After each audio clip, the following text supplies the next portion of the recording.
Déception pour moi que de ne pouvoir être parmi vous aujourd'hui pour ces échanges politiques de haut niveau.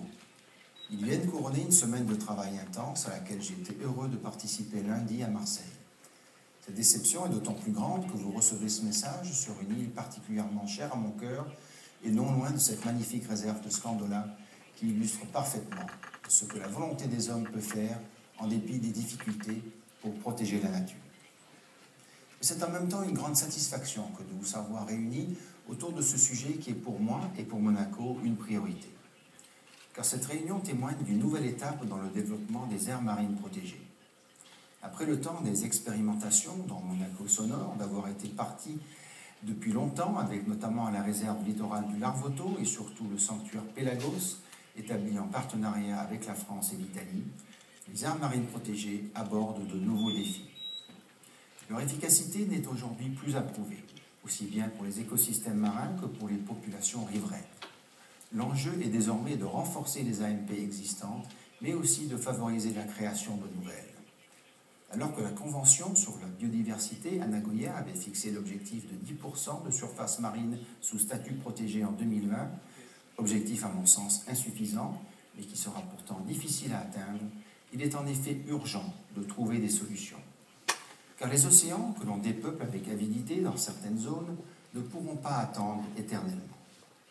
Or, les aires marines protégées, nous le savons, ne se créent pas d'un trait de plume. Chacune d'elles implique une analyse fine des réalités locales, de longues négociations, de la pédagogie, des moyens et de la volonté.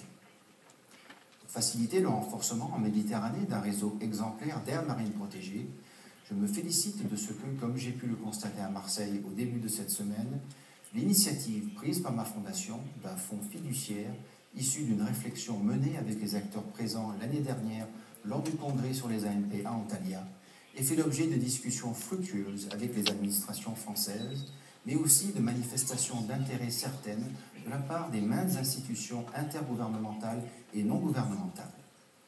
Tout comme Monsieur le ministre Martin l'évoquera, je pense, durant cette session, je me réjouis de ce que je pense pouvoir être une heureuse conclusion prochaine de ces discussions permettant une annonce officielle de la création de ce fonds, auquel, bien sûr, il conviendra de convier les États riverains.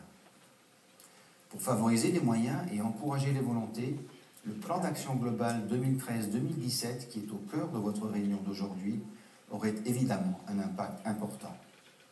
Encourager la prise de conscience, rationaliser les moyens, harmoniser les règlements, développer les mécanismes de contrôle et faciliter les partenariats. Les manières d'aider la création d'aires marines protégées sont nombreuses, en particulier dans les pays en développement qui ont besoin de soutien. Mais il y a une chose que nous ne devons, je crois, pas perdre de vue, c'est l'adéquation aux réalités et aux besoins locaux. Comme toujours en matière d'environnement, rien ne serait pire que de prôner des solutions qui aillent contre les intérêts des populations. Il nous faut donc veiller à ce que les aires marines protégées soient aussi vertueuses en termes économiques et sociaux qu'en termes écologiques, qu'elles préservent les intérêts des générations futures sans sacrifier ceux des générations actuelles.